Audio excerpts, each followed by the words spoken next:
Hey guys, welcome back to Ride Review. My name is Mitch, and this is the Boca Rev from Retrospec. This is an electric trike, and in today's video, we are gonna walk through and see if this is the right trike for you. We reviewed a couple trikes recently. We reviewed the electric XP trike. We reviewed the Rad Power trike as well. So this is gonna be our third trike in the series so far this year, and we're not really gonna be doing a lot of comparisons, but if you wanna check out those videos, you can. This is going to be a little bit of a different review than maybe you were used to. We're not doing any range tests. We're going to go over some of the specs. Nothing too complicated. Really, we're going to look at the use case and help you guys decide if you are going to be ordering this from their website or going to a local dealer. Is this going to be the right trike for you? So let's get into it. Now, the first and most important thing when you're deciding if an electric vehicle is for you is going to be price point. So right now, the Boca Rev is priced at $15.99, which does make it pretty competitive with most of the other guys in the market. As far as financing options, they do offer financing through a firm. And if you go through one of the Retrospec dealers, if you got a local Retrospec dealer in your neck of the woods, they probably will have some form of financing available for you. And if you're gonna do, again, direct to consumer, they do have a firm. Next, we're gonna talk about use case. If a tricycle is something you're looking at, we can assume a few things. One, you are probably somebody that wants the stability of having three wheels versus a two-wheel electric device. So obviously we got the two wheels in the back. Does mean that this thing self-bounces. There's no kickstand here. So that is probably what you are, the main draw of a trike, I would say. People who either are low on balance, they feel more comfortable with the three wheels, things like that. This is gonna be for that person. Now, it does have a little bit of an off-road tread to the tire, and we'll talk a little bit more about that, but because it is a trike, this is something that's gonna wanna stick to pavements, bike paths, things like that. So nothing too crazy as far as the off-road goes. When you have the two wheels in the back, those can hit different sides of the terrain, and they don't really work quite as well. So if somebody is sticking to roads, bike paths, concrete, things like this, a tricycle is gonna do really well for those environments. Now, as far as motor and power goes, we do have a 500-watt hub motor here in the back. Now, it's not in the hub of the tire as you might be used to seeing. It's actually kind of in the middle of the frame. So it's not a mid-drive. This is still a hub drive, and it goes up to 14 miles per hour. Now, if you're asking why 14 miles per hour, if you look at a lot of the other trikes, 14, 15 is kind of where most of them stop, right? There are some exceptions, and there's some bigger trikes that, they'll go 28, which, depending on how big our wheelbase is, may be a little bit crazy. But for the person that needs this trike and they're just looking to, do a couple laps here and there, and they want to go check the mail, they want to do a lap around the lake, head over to the grandkids' house, things like that, this is something where 14 miles per hour makes a lot of sense. Not too fast to where you could start to get tippy on it, and it's not too slow to make it feel like you're not really going anywhere. So when I would talk to the product development team over at Retrospec, they said 14 seemed like the sweet spot for them. 15 was probably okay. 16 to 18 miles per hour is just a little too quick on a trike, and 10 miles per hour didn't really feel like you were going anywhere. So they thought 14 miles per hour was the sweet spot here for this trike. Now, trikes in general tend to be a little bit heavier than their electric bike counterparts, and the Boca Rev is no exception. This one is 84.6 pounds. Not the heaviest trike we've tested, and it's not the lightest trike that we've tested. Now, it does fold, so you can fold here at the stem, you can also fold here at the frame, and that is gonna make it a more, foldable approach, if you will, because it's folding. But you can put that into the back of an SUV, a pickup, things like that. Maybe a little bit easier. If you got a full-size pickup, obviously this thing will just pop up in there, no worries. But if you've got a smaller truck, being able to fold it a little bit to kind of help it, get around the tailgate does make a lot of sense here. Now, because it is a little bit heavier of a trike, they do allow us to carry a little bit more weight here. So the max rider weight is 350 pounds, but the overall total capacity is 500 pounds. You can either put that in the rear basket, you can put that in the front basket. The whole product should be able to maintain its functionality, do what it needs to do with 500 pounds in it, which I think is the most weight capacity on a trike we've tested. Feel free to leave a comment, let me know if I'm wrong, but I think 500 is the most weight. Now, we had mentioned the rear rack, and one of the things I would like to say is this is the stock configuration. Full set of fenders, we got the high back seat, comfort seat that comes with it, and a rear basket. All that comes stock. So when you're looking at that price point of $15.99, it's not $15.99 plus $100 for the seat, plus $120 for the basket. this is what you get for $15.99. And I think that that is one of those things that can be overlooked when a lot of people are comparing bikes. So if you look at, you know, some bike, you're like, oh, well, this one's $13.99, but you guys spend $250 more, and you might be making, you know, some concessions in other spots of the bike, but then you got to think about all those accessories. So if you're looking for a trike and you like the rear basket idea, you want the high back comfort saddle, you get all that for $15.99, which I think is, you know, it's a value proposition for Retrospec. The next thing to talk about is the range on this thing. Now, most people who ride trikes just don't do a lot of range. From what I understand, from talking to people that actually use tricycles, it's not gonna be a high range thing, so I think it makes a lot of sense we don't necessarily have a high range battery here. So the battery we do have is a 48 volt, 10.4 amp hour, 500 watt hour battery. Now Retrospec claims that gets you 49 miles on the high end. For me, it's, you know, it's a little bit of a stretch in my opinion. I think for most folks, you're looking at more of a realistic range between 25 to 35, maybe 40 miles, depending on how you're using the bike. Now, it does have a couple of things leaning towards its advantage, right? It's gonna be on flat surfaces, right? If you do have some hills, it's gonna eat up the battery a little bit more, but most people aren't gonna be tackling too many hills here. I think the 500 watt motor would be good enough for, you know, some terrain for most folks, but again, most people are gonna be on a flat terrain, shorter rides. So I think the battery they have here is probably okay for the use case. There might be some trikes with bigger batteries, but as far as this price point and, you know, some of the main competitors, I don't think they have much over it as far as amp hours go. And range-wise, they're probably all gonna be about the same for most folks. We talked about how fast you could go. We talked about how long you could ride it. Now, where can you ride it? We've mentioned a few times, because it's a trike, we usually kind of hit that early on as far as the terrain goes. But here, we do have a little bit more capabilities than, say, some of the other trikes. So we do have this tire here. This is a 20 by 3 inch Chao Yang. We've got sidewalls on it, the tan sidewalls. No reflective stripes, a little more a safety thing, but just pointing out as we're talking about the tire. So because we do have these knobs here on the side, this is gonna grip a little bit better in some more loamy terrain. So think like dirt trails and things like that, compared to something that's got a regular street tire on it.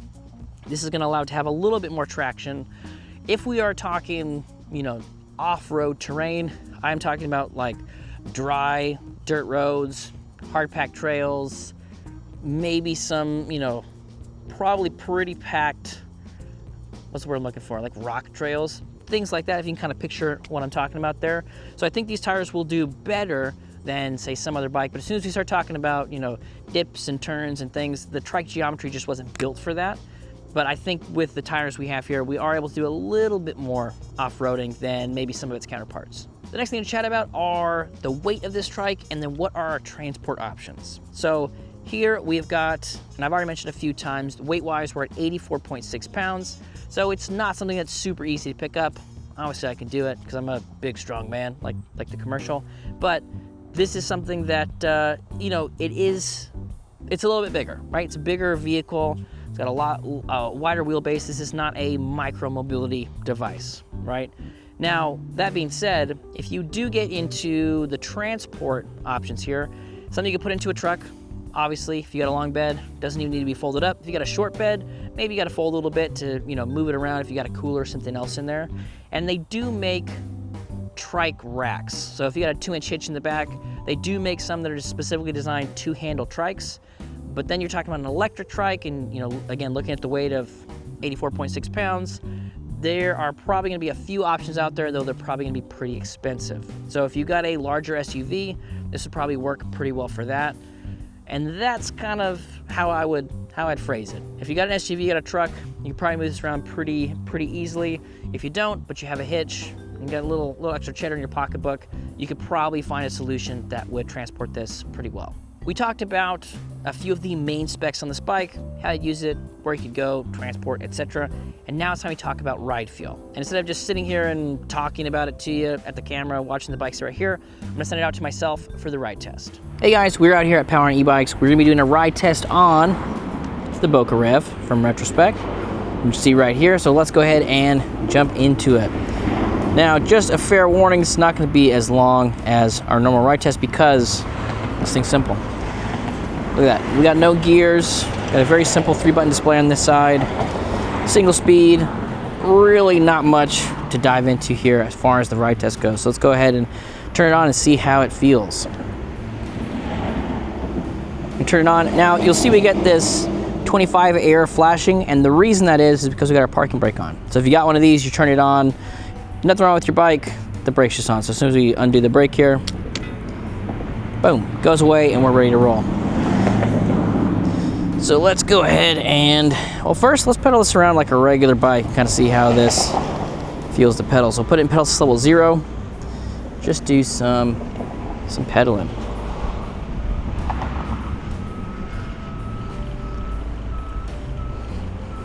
You know, all in all, not too bad to pedal around. We're getting about 6-7 miles an hour. I'd say it's kind of geared for about 7. So if you're looking to just kind of do some exercise, not too bad to get started. Goes around 6-7 miles an hour pretty easily. Good pedal cadence here. But this is an electric bike, so let's go ahead and hit that throttle. Oh, the throttle doesn't work because we're still in pedal assist level 0. In order to get our throttle, we gotta have our pedal assist in level 1 here. Gonna test this out. And this is gonna take us right up to our top speed of 14 miles an hour here. Now you might be wondering, well, we're all still in pedal assist level 1, but we're going top speed, and the main reason for that is, well, it's a safety thing. So imagine if you come to a stop, like I just did. So we come to a stop, and then we hit the throttle. We can get up and rolling, and then we start pedaling in our pedal assist level, you know, which is 1 takes us to about 7 miles an hour, feels like it's kicking in. And then 2 takes us up to, I guess 2 takes us to 8. 3 is gonna go up a little bit more. 4, now 4 really kicks in. We do have some good torque here. That's gonna get us to about 10. And then 5 is gonna take us to our top speed of 14 miles an hour. Now, there is quite a bit of torque on the throttle. So you can see, like, even in pedal assist level 5, our acceleration is a little bit less than when we had the throttle on. Also, I totally forgot, this doesn't have just 5 levels of pedal assist. It's got 6 levels of pedal assist. So let's go ahead and turn this bad boy around. Gotta do speed run pedal assist level 6. That would be silly. I would get nothing but weird comments. There you go. There's that torque that we're getting from the throttle. Pedal assist level 6. Right up to 14. I feel like that's pretty much the same as the throttle. So even the torque from 5 to 6 is pretty substantial. Put it back in 5.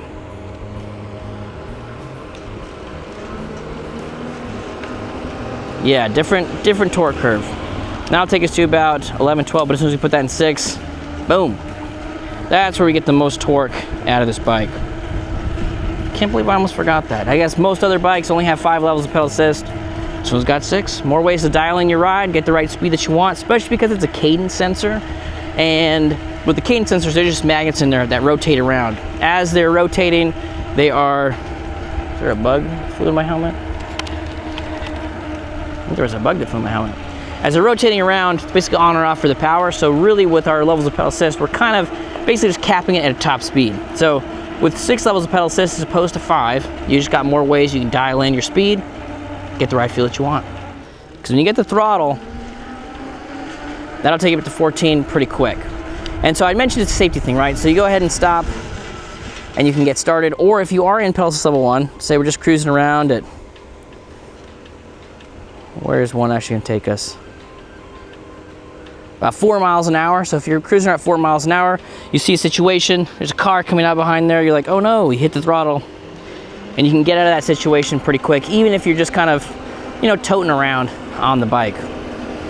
So nice to be able to have that option, just hit the throttle, and get up to top speed. And as far as, you know, maneuverability goes, you know, obviously we're doing this one-handed because I'm holding the camera. But pretty good as far as the maneuverability goes. I don't feel like we're gonna tip this thing. And then if you are at a stop, we do have a differential back there, so we can just make 0-degree turns like this. And with the differential in the back, it means that both of the tires are gonna turn at different speeds. That's why we're able to do that 0-degree turn like that. And as far as braking goes, this thing comes to a stop pretty quick. Almost hard to just brace myself with the one hand. So you do have some really nice hydraulic brakes here, which I think are awesome. Now, like I said, normally we're going through gears, talking about all sorts of different things, but this is a pretty straightforward and simple ride. Now, the one thing that I would comment on as far as ride feel goes, and this is kind of a sizing thing, I'll go ahead and hop off real quick and you can see what I'm talking about. So where our saddle is, we're sitting to where the handlebars are, and these are pretty much, oh, I guess they're not maxed out. Oh, they were pretty much maxed out. Yeah, so the max is right there. They've got a shorter folding stem on here, so if this was a little bit longer, then your handlebars could come up a little bit more. And that just gives you a chance to do more of like an upright ride. And if you look at it, so I hop on here, the side. So my hands are down right here. For a trike, I kind of want them to be maybe a little bit higher. And again, that's just personal preference. Some people would rather have it be a little bit lower, feel a little bit closer to the ground. But for me, I think having something that extends up a little bit more just gives you a little bit more upright riding feel. I think would be good, especially for the people that, you know, they want to use the comfort saddle. Again, we've got about 2 inches here that we could take off of the bottom of the seat post to bring this down. So I think that would be a good move if somebody's looking to, you know, shorten this down a little bit, because we are, you know, losing some real estate there. And then it goes super high, right? The minimum maximum seat height here is or the maximum seat height, you know, just talking about that, that's pretty high. And then your angle down to the handlebars, again, is a little bit steep for ultimate comfort. But I think for like a medium-sized rider, this trike is probably a pretty decent choice when compared with some of the stuff that was built for, you know, smaller-ish people. I'm thinking like the Rad trike, the XP trike. Those ones are just out of the box designed to fit people a little bit shorter. But here, you know, a medium-sized rider I think would be a little bit more at home on something like this. Yeah, there she is. Well guys, I think that's gonna do it for our ride test, and let's get back to the review. The next thing to chat about is going to be safety items. So here on the bike, we do have hydraulic brakes, which are awesome. They've also got a parking brake feature where you pull the brake lever back and you can slide this guy in here and then it parks. Now, if you've seen any of my trike videos before, you'll know why that's important. Because this is a self-balancing vehicle, again, there's no kickstands or anything.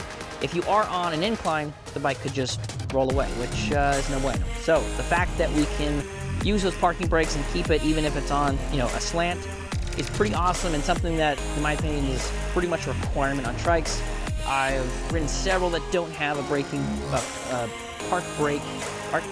brake feature. And it should have it. So the fact that they have it here, I think is awesome, both on the front and the rear. And again, these are hydraulic brakes, and they are attached to 180mm rotors down here in the front and in the rear. Now, some trikes have 3 discs, because you got 3 tires, so they'll just, you know, they'll work that out. This one, we've only got 2, just like a regular bike. So we've got our brake up here in the front, our disc up here, and then our brake caliper back there in the rear. So in my opinion, kind of simplifies it a little bit. When you get into the trike brakes, there's usually like a splitter, and I can't tell you how many trikes we've had come into the shop where that splitter is the thing that like breaks. So they lose like the rear brakes, or they lose one rear brake. So just cutting off different points of failure, I think makes a lot of sense. And especially considering like Retrospec wanted to keep it simple, right? This is a single speed, right? There's no gears to shift through. You don't have to worry about any of that stuff. So for them, everything here was as simple as they can make it, and I think that the brakes also fell under that, and I think that makes a lot of sense. The next thing to chat about are the integrated lights. So we've got an integrated front light, integrated rear light, and those are nice safety things to have, especially if you're gonna be riding. It's a little bit dusky now. I'm shooting at like, it's a pretty high ISO, so maybe it doesn't look dusky, but the sun is going down. So if you're riding around like this, it's nice to be able to turn the lights on and, you know, have some visibility in the front and the rear. Now, one of the spots I think they could use some improvement here is we don't have any sidewall reflective stripes, which are usually the stripe that goes around the tire. And when you come across somebody from the side, especially if you're in a car, that's who we're trying to avoid, right? Getting hit by a car. The lights, the headlights will go out and they light that up, and there's these, you know, giant circles, and they're pretty easy to see. So for a safety feature, as far as an upgrade goes, I think that would be pretty decent to look at.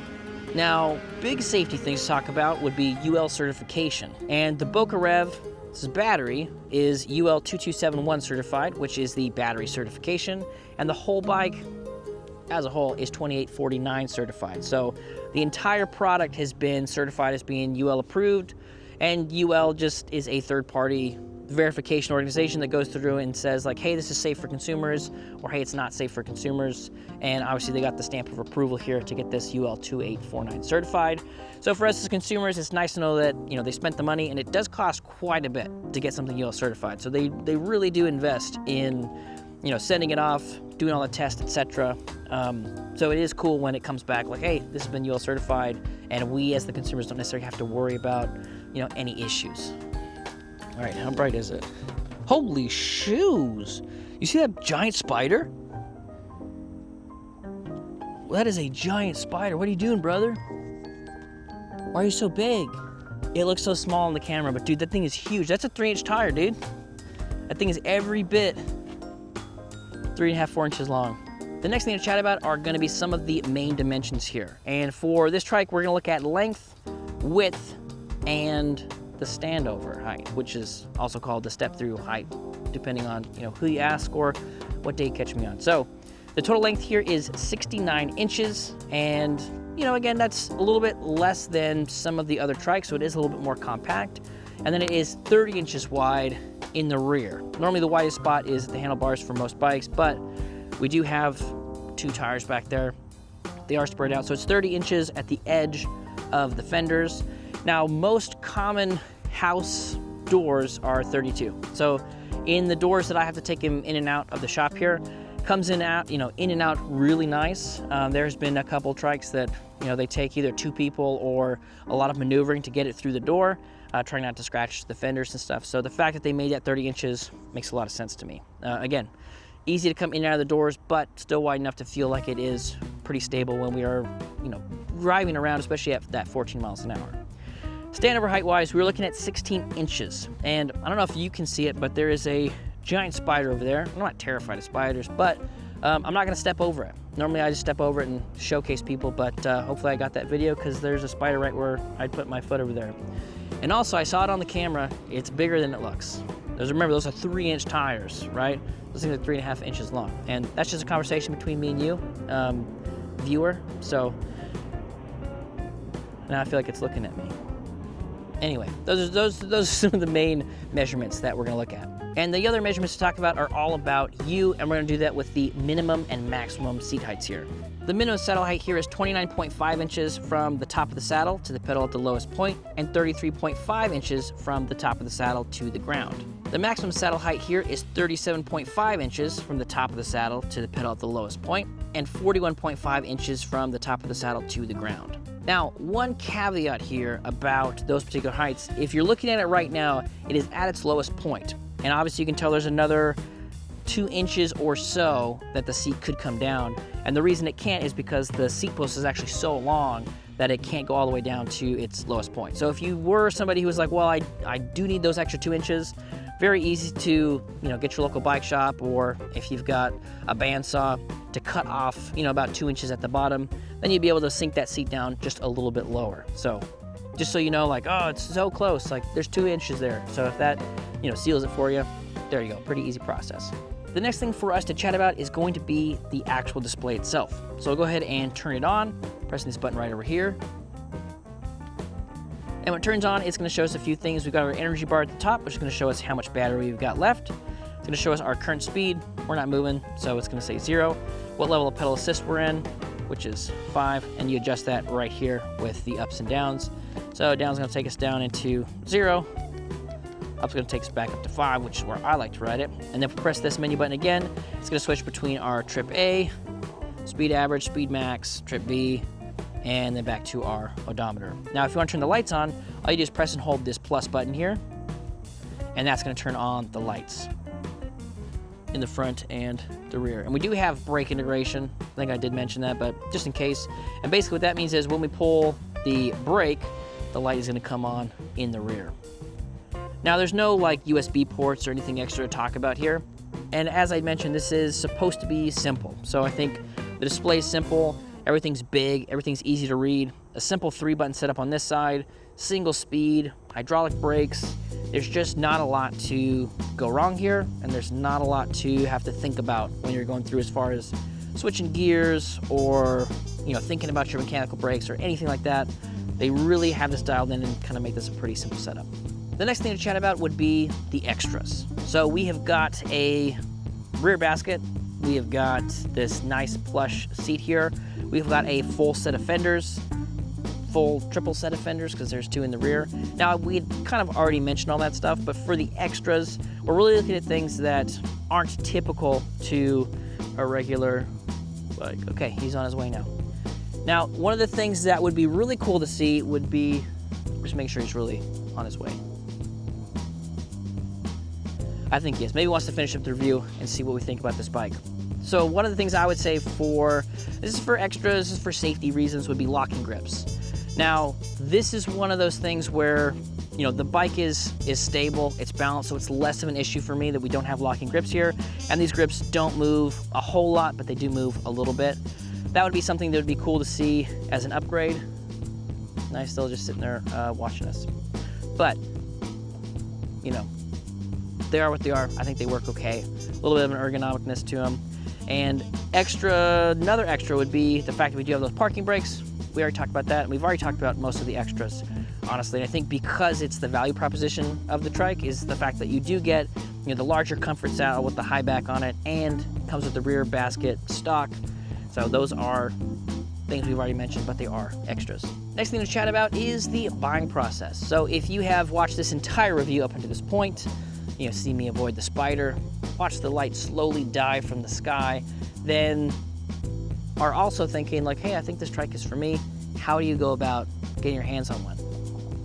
Sorry, I'm still just checking on him. Well, there's 2 ways you could do it. You could either go to retrospec.com, you can order it straight from them, have it sent to your house, assemble it yourself, or you can find a Retrospec dealer, which will be in your area. Now, those are the 2 main ways you can buy one. However, there's also a third option, and again, this is coming from talking with the product development team over there. They are pretty passionate about working with IBDs, so the Independent Bike Dealer Network. And if you do have somebody who is part of the IBD, whether it's a local shop, whether they sell, electric bikes or not, it's worth giving them a call and saying, hey, I'm thinking about getting this tricycle. Would you guys mind putting it together for me? Retrospec has no issue working with people that are in the IBD, sending them spare parts, helping out with warranty work. So something to look into is sort of a third alternative. If you don't have a dealer close to you, but you do have somebody that can help you assemble it, that would be something that I would recommend. Usually dealers will do that for a small fee. We usually charge about $150 or so to put an e-bike together over here. There's some people that, they're $175, $250, whatever it is. But, for a little extra money, you can still get the trike that you want, have it sent, close to you, and you don't have to assemble it yourself for a little extra money. So that could be worth it to some people. Now, the last thing to chat about is going to be the warranty and after-sales support. Right now, Retrospec has a 2-year warranty on all the electrical components, except for the battery, which is a 1-year warranty, but they do have a lifetime warranty on the frame. So if anything ever goes wrong on the frame, you are covered for the entirety of this bike's life, or your life, whichever comes first. As far as after-sales service goes, you can reach them by email. You can also give them a call, or you can, parlay directly with your local dealer if you decide to go that route. Guys, thank you so much for hanging out with us as we talk about the Boca Rev. Again, if this is something that you're interested in, check the links down below. We'll have a link for you so you can check out the bike a little bit further, dive into some of those minute specs we don't necessarily cover in the Perfect Ride series. And I appreciate you riding along with us, and we'll catch you on the next one.